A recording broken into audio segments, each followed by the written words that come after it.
욥은 의인의 형통과 악인의 멸망이라는 친구들의 인과응보의 논리에 대해서 인간들로서는 결코 이해할 수 없는 하나님의 주권적인 어떤 그런 통치의 초월성을 오늘 본문에 보면 강조를 하고 있습니다. 사실 하나님의 주권적인 일에 대해서 인간이 이해할 수 있는 부분은 그렇게 많지는 않는 것 같습니다. 그러니까 하나님이 계획하시고 하나님이 주관하시고 하나님이 이끌어가시는 그 세상의 모든 일들에 대해서 인간이 알 수 있는 것은 지극히 일부분적인 것이라고 하는 것이죠. 인간이 하나님을 알면 얼마나 알 수 있겠습니까? 하나님을 우리가 알 수 있는 비결은 하나님은 감추어져 계신 하나님인데 그 하나님을 우리에게 보여주셨을 때, 그리고 우리가 또 그 하나님을 볼 수 있는 눈이 열릴 때야 하나님을 볼 수 있는 것이지, 인간이 아무리 똑똑하고 잘났어도 하나님에 대해서 알 수 있는 부분은 지극히 일부분적인 것만 알 수 있더라고 하는 것입니다. 그렇지만 22절 말씀에 보면 욥은 인과응보의 논리가 옳지 않다라고 하는 그런 주장을 펼치고 있습니다. 욥의 세 친구는 와서 계속해서 하는 말이, 원인이 있으니까 그 원인에 따른 결과로 너에게 이런 심판이 왔다라고 하는 주장이죠.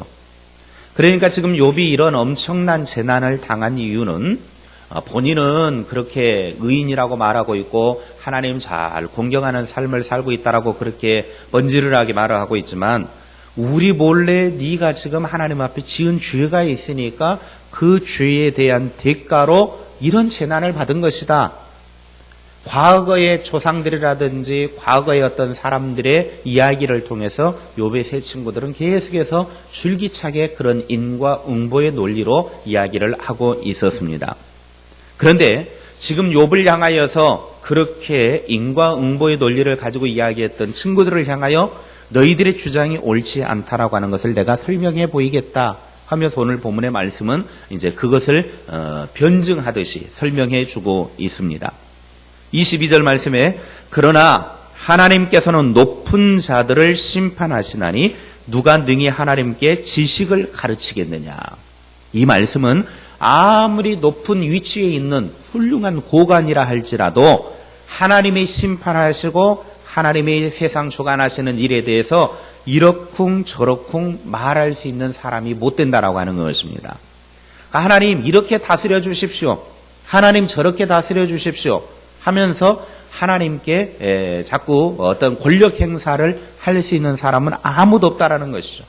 그러면서 하나님께 이것을 가르쳐주고 저것을 가르쳐주고 이것은 이렇게 해야 됩니다, 저것은 저렇게 해야 됩니다, 그렇게 인간이 하나님을 가르쳐 줄 수 있는 사람은 아무도 없다라고 하는 것을 이야기하고 있습니다. 세상을 통치하는 방식에 있어서 인간이 하나님께 대해 왈가왈부할 수 있는 부분은 아무것도 없다라고 하는 것입니다. 다시 말하면 인간의 지식은 하나님의 지식과 비교해서 아무것도 아니기 때문에 하나님 앞에 훈수 둘 수 있는 위치가 될 수가 없다라고 하는 것입니다. 23절 24절에 보면 이 세상에서 어떤 사람은 건강한 몸으로 번영과 평안을 누리며 사는 사람도 있지만, 반면에 25절에 어떤 사람은 죽도록 가난과 고통을 겪으면서 사는 사람도 있다라고 설명을 합니다. 그러니까 욥의 세 친구는 분명하게 욥에게 이야기하기를, 악인은 반드시 멸망당하고 너처럼 그렇게 재난을 당한다, 의인은 복을 누리고 행복하게 번영을 누리며 살아간다, 인과응보의 논리를 가지고 그렇게 설명을 했는데, 욥은 자 세상 사람들 봐봐라, 어떤 악인들은 번영을 누리기도 하고 건강한 몸으로 평안하게 잘 살기도 한다, 그런데 어떤 의인들은 죽도록 고생만 하고 사는 사람들도 있지 않느냐. 이걸 뭐라고 너희들이 설명을 할래? 너희들은 분명히 말하기를 악인은 반드시 멸망당하고 나처럼 폐가 망신한다고 말하는데, 지금 악인들 봐라, 세상에 얼마나 득세하고 있느냐, 얼마나 떵떵거리고 살아가고 있느냐, 얼마나 부유함 누리고 살아가고 있고 남의 등쳐먹고도 얼마나 잘 살고 있느냐. 그러나 의인들 봐라, 하나님 잘 믿는다고 하는 사람들도 봐봐라, 의롭게 잘 살아가는 사람들도, 선하게 사는 사람들도 치질이 고생하고 사업도 잘 안 되고 가정도 좀 불안하고 그렇게 고통을 겪으면서 사는 사람들이 얼마나 많이 있느냐. 그러니 너희들은 인과응보의 논리를 가지고 말하는 거 이걸 어떻게 설명을 할래? 그런데 26절에 보면 죽음에 대해서는 이렇게 말합니다. 이 둘이 매 한 가지로 흙 속에 눕고 그들 위에 구더기가 덮이는구나. 지금까지 어떻게 살아왔든지 간에 악인으로서 번영을 누리고 떵떵거리고 살아왔든 아니면 의인으로서 지지리도 못나게 그냥 고통스럽게 그렇게 삶을 살아왔든 똑같이 죽어서 똑같이 흙 속에 들어가고 똑같이 흙 속에 들어가는 순간 구더기가 갉아먹는 인생이 되고 말더라는 겁니다. 무슨 말입니까? 번영과 평안을 누리는 자가 의인이 아니고 악인일 수도 있고 또한 가난과 고통을 겪는 사람이 악인이 아니라 의인일 수도 있다라고 하는 것입니다. 어차피 죽고 나면 똑같이 되어지는데 우리가 볼 때 세상에서 이렇게 불합리한 것처럼 보이는 이런 현상에 대해 하나님의 주권과 섭리를 믿는 사람들은 그래서 이런 현상들을 어떻게 이해해야 되는가 하는 것입니다. 정말 세상에 우리가 이해가 되지도 않는 악인들이 조금 이렇게 벌을 받고 욥의 세 친구들 마냥 악인들은 반드시 좀 심판을 당하고 가정이 좀 몰락을 한다든지 사업이 안 되다든지 좀 이렇게 평안을 누리지 못하게 돼야 되는 것이 옳은데 또 의인은 그만큼 의롭게 살았기 때문에 좀 잘 살고 평안을 누리고 좀 행복하게 살았으면 좋겠는데 그들의 말처럼 좀 그렇게 되었으면 좋겠는데 우리의 현실의 삶은 그러지 않단 말이죠. 그러면 우리가 그리스도인들이 이 부분을 어떻게 받아들여야 하느냐 하는 것입니다. 오늘 그 질문에 대해서 욥은 22절에 대답을 해주고 있습니다. 22절 말씀에 그러나 하나님께서는 높은 자들을 심판하시나니 누가 능히 하나님께 지식을 가르치겠느냐. 인간의 지식으로는 이 세상을 주관하시는 하나님의 통치 방식을 이해할 수 없다라는 거예요. 우리는 보이는 현상만 가지고 저 사람이 멸망당한 거 보니까 악인이었구나. 저 사람이 부자로 잘 사는 거 보니까 의인이었구나. 보이는 현상만 가지고 이야기하지만 하나님의 통치 방식은 우리가 보는 눈으로만 이해할 수 있는 방식이 아니라는 거죠. 오늘 어느 누구도 하나님께 대해서 하나님 저 악한 사람들 좀 망하게 좀 하십시오. 저 의인들 좀 잘 살게 돈도 좀 잘 벌게 행복하게 살게 해 주십시오. 하나님에게 그렇게 요청할 수도 가르쳐 줄 수도 없다는 겁니다. 욥이 하고자 하는 말은 바로 그렇기 때문에 악인은 고통받고 의인은 형통한 것이 진리이고 하나님의 공의다라고 하는 친구들의 논리가 다 잘못되었다. 이거는 하나님의 주권을 인정하지 않는 것이다라고 받아들일 수 없다라고 이야기하는 겁니다. 그러니까 악인은 멸망당하고 의인은 잘 되어진다라고 하는 욥의 세 친구들에 대해서 이건 하나님의 주권을 인정하지 않는 것이다. 이 세상에 사는 사람들이 반대로 사는 사람들도 너무나 많이 있는데 그거를 왜 우리가 보이는 현상만으로 그것이 하나님의 뜻이다라고 받아들여야 되느냐. 그것이 하나님의 주권이다라고 받아들여야 되느냐. 그건 잘못되어진 것이다라고 이야기를 하고 있는 것입니다. 욥기의 중요한 주제 중 하나가 바로 그것입니다. 하나님의 주권에 관한 것입니다. 하나님의 주인된 권리. 하나님이 당신이 계획하시고 하나님이 섭리하시고 하나님이 다 이끌어 가시는데 그것에 대해서 인간이 지혜를 가지고 하나님 이렇게 하는 것이 좋겠습니다. 저렇게 하는 것이 좋겠습니다. 인간이 하나님께 훈수 둘 수 없고 하나님을 가르칠 수 없다라고 하는 거예요. 이거는 하나님의 주권에 속한 영역이기 때문입니다. 그래서 인간이 그것에 대해서 왈가왈부할 수 없고 이것은 이렇고 저것은 저렇고라고 그렇게 말할 수 있는 인간의 지식이 되지 못한다라고 하는 것입니다. 인간의 논리나 상식을 초월하여 하나님은 하나님이 기뻐하시는 대로 하나님이 원하시는 대로 그 뜻을 행사하는 것이기 때문에 인간은 절대로 그것을 이해하거나 하나님을 판단할 수 없고 다만 인간은 믿음으로 복종해야만 한다는 것입니다. 하나님의 주권에 대해서 우리는 그냥 믿고 복종하는 거예요. 믿고 순종하는 거예요. 어떤 법칙이나 원리 속에 하나님을 가두려고 하는 것은 욥의 친구들이 범했던 잘못이었습니다. 하나님은 이런 하나님이다. 그래가지고 자기들끼리 그동안 조상들이었던 법칙, 원리들을 내세우면서 그 원리 속에 하나님을 가두는 것은 욥의 세 친구들이 똑같은 죄를 저지르고 있는 겁니다. 하나님의 주권은 우리의 판단 대상이 아니라 우리는 전적으로 하나님께 복종해야 할 대상이라고 하는 것입니다.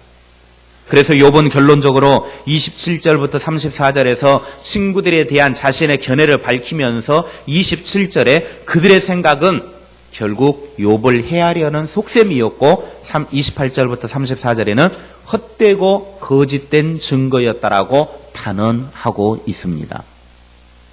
지금까지 위로한답시고 친구들이 한 말은 말도 안 되는 소리로 욥을 더욱더 괴롭게 했고 욥을 오히려 위로한다고 말은 했지만 지금까지 한 말은 모두 다 거짓말이었다라고 욥이 지금 다시 반론을 펼치고 있는 것입니다. 이 말씀을 통해서 우리가 깨달아야 할 것이 있습니다. 첫째는 악인이 고난받지 않고 의인이 고난받는 이유는 우리가 따질 것이 아니라 하나님께 속한 것이라는 사실입니다. 악인이 고난받지 않는 것을 인간이 어떻게 알 수 있습니까? 우리가 생각했을 때는 악인이 좀 고난을 받아야 맞습니다. 그런데 악인이 고난받지도 않고 너무나 잘 살고 있습니다. 이 세상에 보면 어떻게 보면 너무 불합리하는 것처럼 보이기도 합니다. 그래서 어떤 사람들은 하나님이 계시다면 왜 저놈을 가만히 놔둡니까? 비 오는 날 번개라도 좀 쳐서 죽이든지 교통사고 나서 죽이든지 암을 걸려가지고 죽이든지 땅이 꺼져서 죽이든지 그래야 될 것 아닙니까? 어떤 사람들은 그렇게 하는 사람들도 있습니다. 인간은 이것을 확실히 알 수 없습니다. 악인의 번영을 보고 하나님의 징계가 왜 임하지 않느냐고 그래서 불평하는 사람도 있고 정말 하나님이 계시다고 하면 왜 저놈을 가만히 놔두냐고 그렇게 말하는 사람들도 있습니다. 그러나 악인의 번영 그 자체가 자신을 파괴하는 징계가 될 수도 있다라고 하는 사실입니다. 잘못되어졌는데도 악인임에도 불구하고 계속 잘 되어진다. 이것이 오히려 그에게 큰 징계가 될 수도 있습니다. 그리고 이 땅에서 일어나는 일만으로 최종적인 보상이 끝났다고 보아서는 안 됩니다. 악인이 이 땅에서 벌이를 받지 않은 채로 죽었다고 하면 번영을 누리다가 평안하게 살다가 죽었다고 하면 의인에게도 반대로 내가 이 땅에서 정말 의인으로 삶을 살았는데 그 의인으로서의 삶을 살았음에도 불구하고 정당한 대가가 주어지지 않고 행복하게 번영을 누리면서 살지 못했다고 하면 죽어서 나에게 주어질 하나님의 예비된 축복이 아직 끝까지 남았다라고 하는 사실을 알아야 합니다. 이 땅에서 내가 받지 못했지만 저 영원한 세상에서 의인으로서 삶을 살았던 자에게 영원토록 하나님이 주실 복이 남아 있는 것입니다. 그러니까 악인은 이 땅에서 하나님의 징계가 임하지 않았다고 하면 그렇게 평안하게 부유하게 잘 살다가 죽었다고 하면 하나님의 징계 없이 죽었다고 하면 그 사람은 이제 죽어서는 하나님의 심판이 남아 있습니다. 그러나 의인으로서의 삶을 살았지만 이 땅에서의 어떤 그런 복락을 누리지 못했다고 하면 하나님이 죽어서 우리에게 영원토록 주시는 복이 기다리고 있다고 하는 사실을 알아야 합니다.